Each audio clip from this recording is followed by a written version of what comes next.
সম্মানিত দর্শক শ্রোতা মণ্ডলী, সকলকে আন্তরিক অভিনন্দন ও মোবারকবাদ জানাচ্ছি।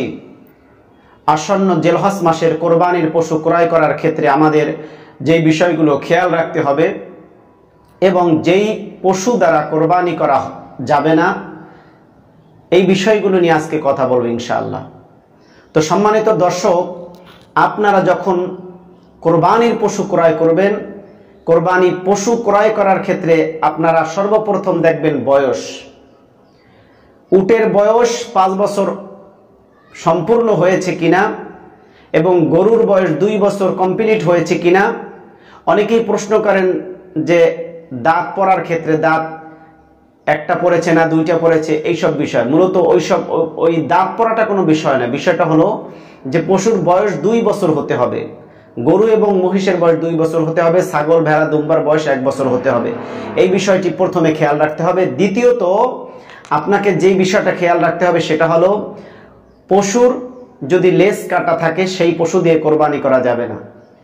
2 নম্বরে যদি শিং ভাঙ্গা থাকে, অর্ধেকের চাইতে যদি বেশি ভাঙ্গা থাকে, তাহলে সেটার দ্বারা কোরবানি করা যাবে না। তবে নিখুঁত শিংওয়ালা পশু দিয়ে কোরবানি করতে হবে।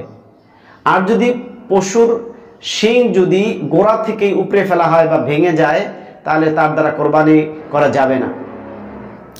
এরপরে যদি কান কাটা থাকে, পশুর যদি কান কাটা থাকে আর সেই কান কাটার পরিমাণটা যদি অর্ধেকের চাইতে বেশি হয়, অর্ধেক বা অর্ধেকের চাইতে বেশি হয়, তাহলে তার দ্বারা কোরবানি করা যাবে না। যদি অর্ধেকের কম হয় তাহলে তার দ্বারা কোরবানি করা যাবে। আর অর্ধেক বা অর্ধেকের বেশি হলে সেই পশু দিয়ে কোরবানি করা যাবে না। এরপর কোরবানির পশু যদি রোগাগ্রস্ত হয়, কোনো অসুখ থাকে, সেই পশু দিয়েও কোরবানি করা যাবে না। কোরবানির পশু যদি গাভীন থাকে তাহলে সেই পশু দ্বারাও কোরবানি করা যাবে না। তারপরে কোনো পশুর যদি দাঁত না থাকে, দাঁত নষ্ট থাকে বা দাঁত ভাঙ্গা থাকে, তাহলে সেই পশু দিয়েও কোরবানি করা যাবে না। অনেক পশু আছে দাঁত পড়তে পড়তে একেবারে দাঁত শেষ হয়ে গেছে, কিন্তু এখন খাবার খাওয়ার ক্ষেত্রে তার জন্য অনেক কষ্ট হয়, পেইন হয়, সেই জন্য এই পশু দ্বারা কোরবানি করা কোনো মতেই জায়েজ নয়। রাসূলুল্লাহ সাল্লাল্লাহু আলাইহি সাল্লাম বলেছেন, সম্পূর্ণ সুস্থ এবং হৃষ্টপুষ্ট একটি পশু দিয়ে তোমাদেরকে কোরবানি করতে হবে। তো এই যে বিষয়গুলো বললাম, এই বিষয়গুলো আমাদেরকে খেয়াল রাখতে হবে। নতুবা আপনি এত টাকা খরচ করেও তারপরে আপনি কোরবানি, কিন্তু আপনার কোরবানি কবুল হবে না আল্লাহ পাকের দরবারে। সেজন্যে পশু ক্রয় ক্ষেত্রে এই বিষয়গুলো আমাদেরকে নজর রাখতে হবে, খেয়াল রাখতে হবে, যেন এই ধরনের বিষয়গুলো যেন পশুর ভিতরে না থাকে।